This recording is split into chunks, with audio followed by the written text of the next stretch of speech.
pessoal, nessa segunda parte do nosso conteúdo da aula de hoje, nós vamos falar sobre análise ergonômica do trabalho. O que é a análise ergonômica do trabalho? Ela também é conhecida como parecer ergonômico ou laudo ergonômico. É um documento que é muito importante na avaliação quantitativa e qualitativa dos riscos ergonômicos presentes nas máquinas, nos equipamentos, nos postos de trabalho e na execução da atividade profissional. Tá, professora, mas do que você está falando? O que é ergonomia, né? Ergonomia é o estudo científico das relações entre o homem e máquina, visando uma segurança e eficiência ideais no modo como um e o outro interagem. A gente pode ver aqui nesse desenho. Isso é ergonomia. A pessoa está ali, né? Está trabalhando, está sentada na frente do computador. Ela está em uma posição aqui confortável, que não está prejudicando ela de nenhuma forma, certo? E, por outro lado, nessa imagem aqui, ela está numa posição errada, certo? Então, ela vai prejudicar a coluna dela se ela trabalhar nessa posição aqui. Então, isso é ergonomia, é o estudo dessa relação entre homem e máquina, né? Dentro do trabalho, ok? Então, vamos lá. Existe uma legislação brasileira que determina que o empregador, né, que é a empresa, que é a empregadora, realize análise ergonômica do trabalho, certo? Por quê? Porque a empresa ela deve garantir que o funcionário tenha um conforto ao trabalhar, né? Que ele não tenha riscos ao trabalhar.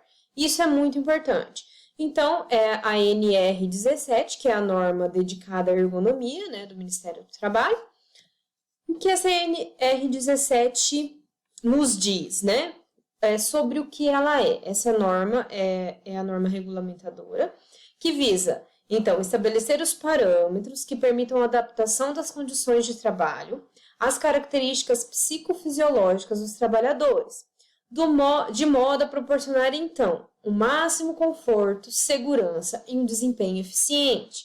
Por quê? Porque se um funcionário está trabalhando com conforto e segurança, ele vai ter um desempenho excelente no trabalho dele. Então, esse é o objetivo da norma, né? Estabelecer esses parâmetros que vão fazer com que uma empresa, né, uma indústria, siga esses parâmetros para que o funcionário esteja dentro, né, trabalhando dentro das conformidades. As avaliações dessa norma, elas incluem aspectos relacionados ao que, então? Ao levantamento, transporte e descarga de materiais.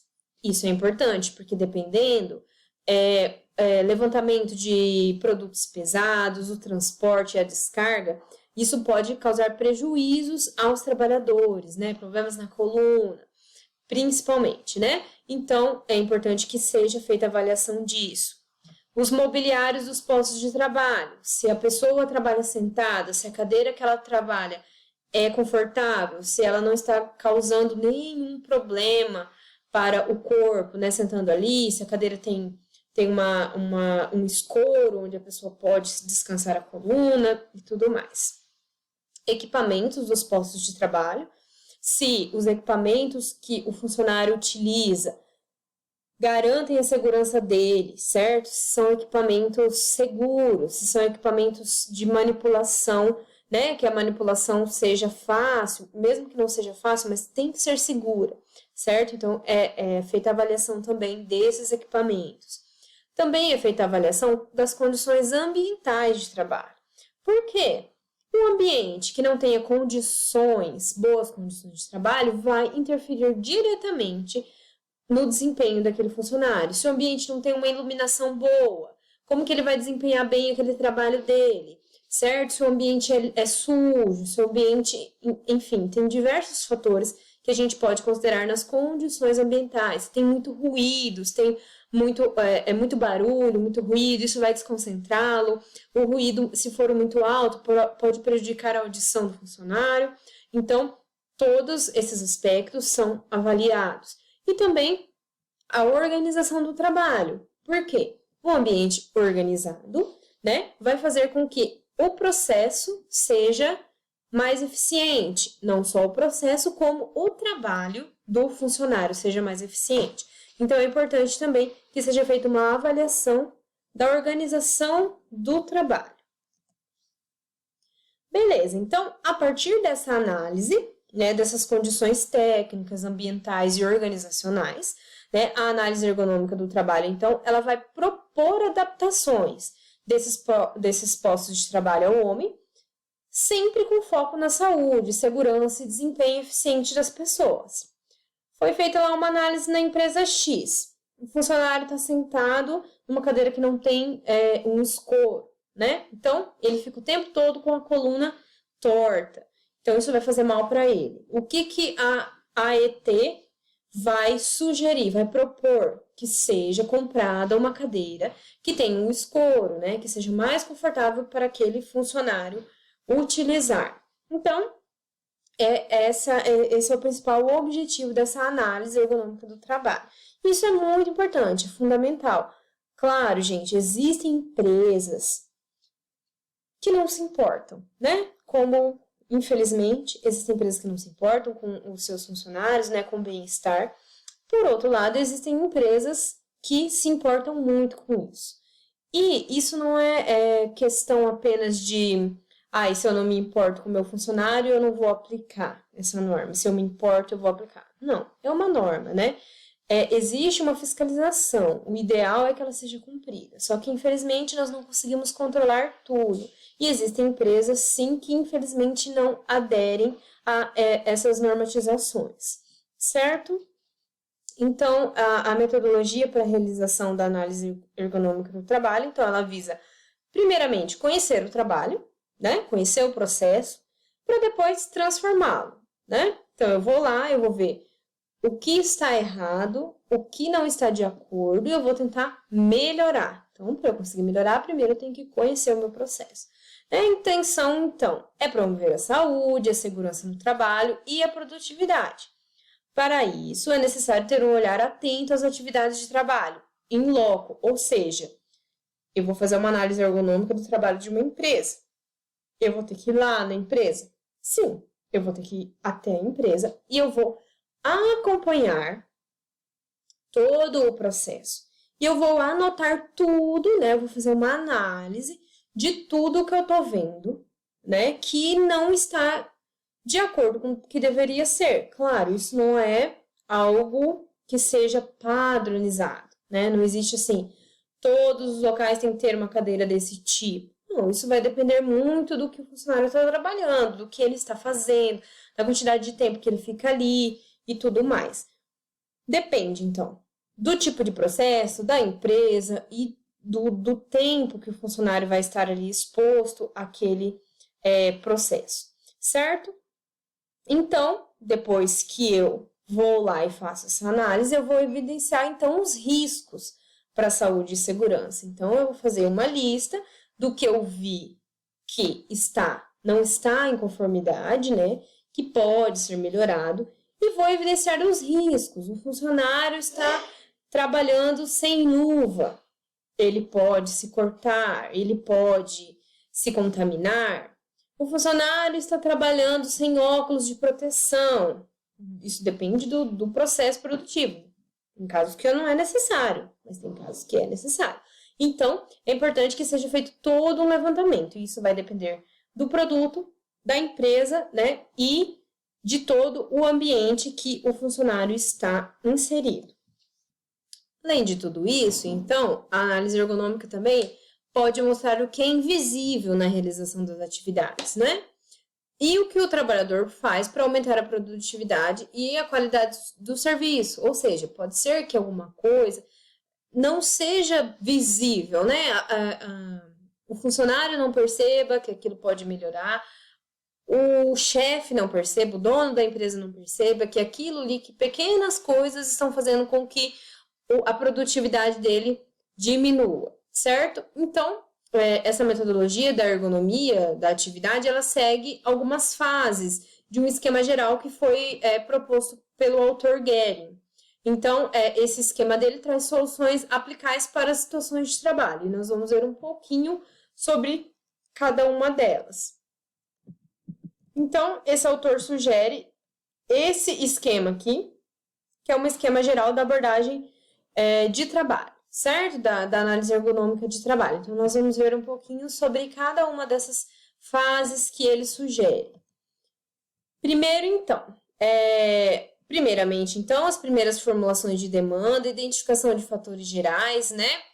Então, o que vai acontecer? A primeira fase é ir lá e identificar os fatores gerais, certo? Que estão acontecendo ali na empresa.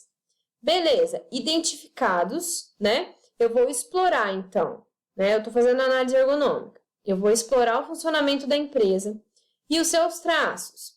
Características da população, né? Dos funcionários. Quais são as características de produção? Quais são os indicadores relativos, né? A eficácia e a saúde, principalmente.